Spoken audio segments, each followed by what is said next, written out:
So in this video, we're going to talk about the 5 forms of prosperity beyond credit. So stick around and I'm going to give you some invaluable insights that you haven't learned before.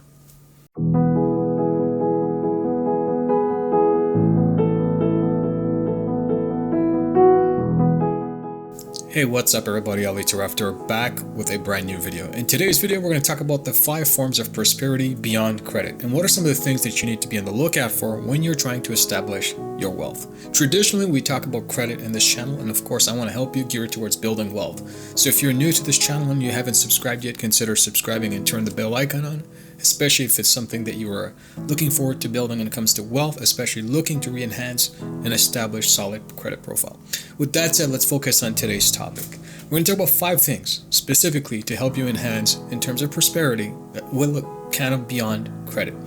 And some of these things are actually very easy to follow. I'm going to give you the advice on how you can do them and a step-by-step guide that'll help you kind of tune in on all those 5 angles to give you the best outcome when it comes to establishing wealth. So let's start with our first point.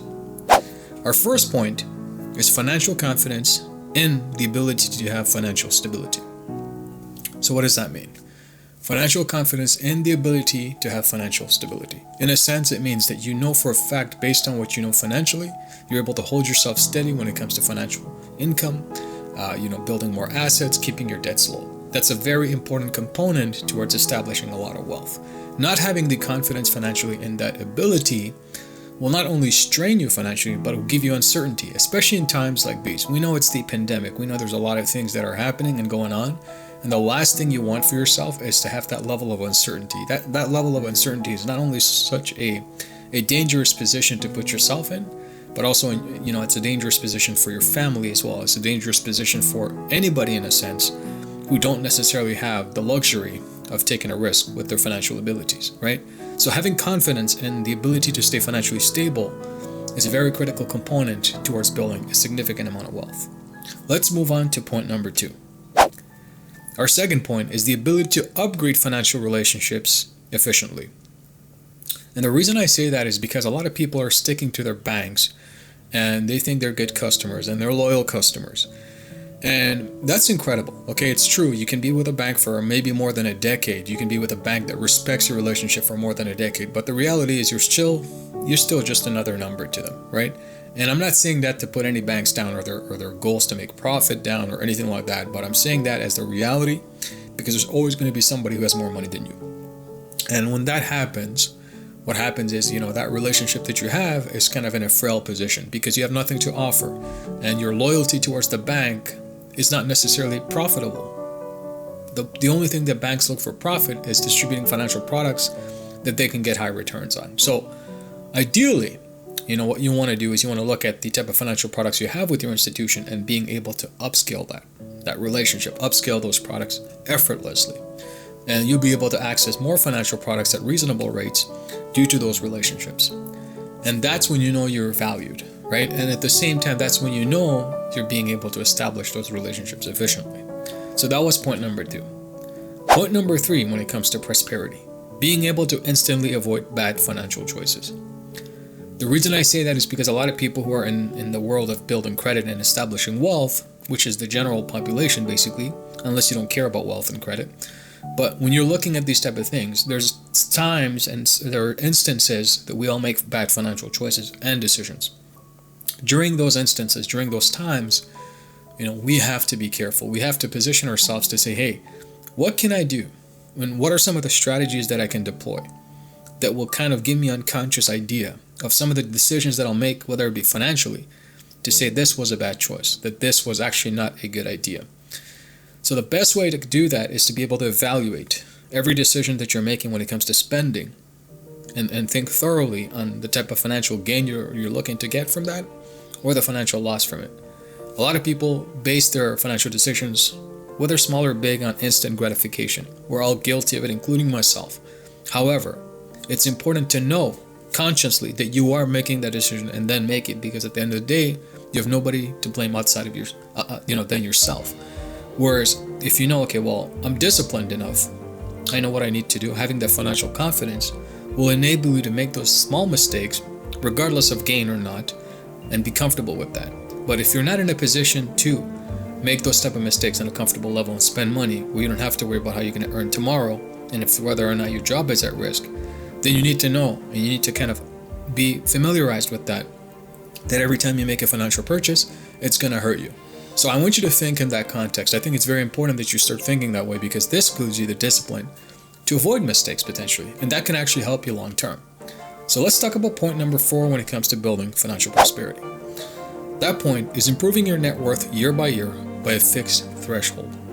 And the reason why I say this is because a lot of people are building wealth. A lot of people are building substantial amount of wealth. But when you're establishing and building wealth, there are certain things that you need to understand. That includes your net worth. The reason I say that is because when you're looking at your assets, when you're looking at how much you're worth, if it's not improving on a yearly basis, essentially what you're doing is you can earn as much as you want, but you're not keeping a lot of that. And if you're not keeping a lot of that, that means there's some sort of leak in your bucket that needs to be plugged. And the reason I say that is because if you're not improving your net worth year by year, the cost of living is going up on a regular basis. The expenses are probably going up as well. And in that sense, even though you can earn as much, if you're not able to keep as much, or at least more than the what you're earning, more than what you're spending, then you're in a dangerous position. And this dangerous position will basically cripple your ability to build wealth. So you have to learn how to dissect the type of net worth you have on a year-to-year basis, see how much you're bringing in, see how much you're able to save and stack on that net worth, and then basically evaluate your net worth again, year by year. Have that discipline. If you have that discipline, it's going to help you establish a lot of wealth. So that's one of those prosperity points that I wanted to talk about. And let's talk about our final and 5th point when it comes to prosperity beyond credit. The 5th and final point is having a large gap between your assets and income versus the debts and liabilities. Right? So a lot of people think, hey, I have enough income so I can afford to have a proportionate amount of debt. And that's not a really smart thing to do. And in fact, that is a sign of poverty. If you have a lot of income, your expenses shouldn't rise equivalently with the ratio that you're looking at. That is basically being very careless. In fact of the matter is that actually defies all the laws that we just discussed. Improving financial efficiency with your relationships with your creditors, being able to understand the confidence and financial ability and earning and keeping a financial stability there. We also talked about having, understanding the concept of making bad financial mistakes instantly, as well as, of course, understanding how to build your net worth year by year. So if you're spending on a ratio of where you're earning and you're improving that expense, that defies all the laws we discussed about prosperity. And if you're not going somewhere financially, before watching this video, and if you were thinking, hey, I have a lot of income, but I don't see my net worth grow, then it's something you need to consider. The biggest point here is you need to increase the gap between how much you have in terms of income and the assets to the expenses and liabilities. The ratio you can make when it comes to, let's say, $100 million, you buy a $1.5 million mansion, that's okay. You can afford that. You can sleep better at night because you have the financial confidence and financial stability. You have a series of net worth that's increasing on a fixed basis year by year. You have amazing decisions when it comes to financial choices, as well as your relationships are being improved efficiently on a financial level. So you can afford to keep that ratio. But if you're starting off, and if your income is increasing and by the ratio you're also increasing your expenses and liabilities, that's a proportionate risk that you're not willing to, you shouldn't take, and you shouldn't be willing to accept that. So those are the 5 points of prosperity beyond credit that I want you to start thinking about. And the reason why is because at this moment, it's ever so important to start thinking about wealth, not just about how much credit you have or how much you can borrow, because that is a ratio of bad financial choices. You can have a lot of credit cards, but not have assets and income. And these are the times that we need to start focusing on establishing wealth. There's many people will teach you many different concepts and philosophies, and by no means am I disrespectful towards them, but at the same time, it's up to you to understand the significance of wealth building the right way and understanding the philosophies of prosperity that I just shared with you. Once you follow these steps, once you're comfortable with them, you made it second nature for yourself, it's going to be automatic. Next year around, if you follow these advice, you're going to look at your balance sheets and you say, wow, my bank account is better. My creditors are amazing. I have solid assets. I can confidently make financial choices.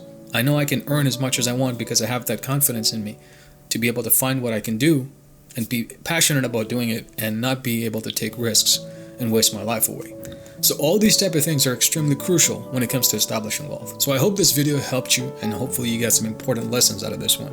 And if you did, give me a comment in the bottom and tell me, yes, Ali, I learned something incredible today. And with that said, if you haven't subscribed to this channel, don't forget to subscribe. Turn the bell icon on to all instead of personalized, so at least this way you don't miss a single notification when my videos are released. I look forward to seeing you in our next discussion in the YouTube Live. I'll be posting that in a couple of hours so that you'll know exactly what date it is. Schedule that and make sure that I see you there. And at the same time, if you enjoyed this video, once again, don't forget to give it a thumbs up and leave me a comment. Let me know what you think about this. With that said, this is your guide and mentor, Ali Tarafdar. Catch you guys on the next one. Bye for now.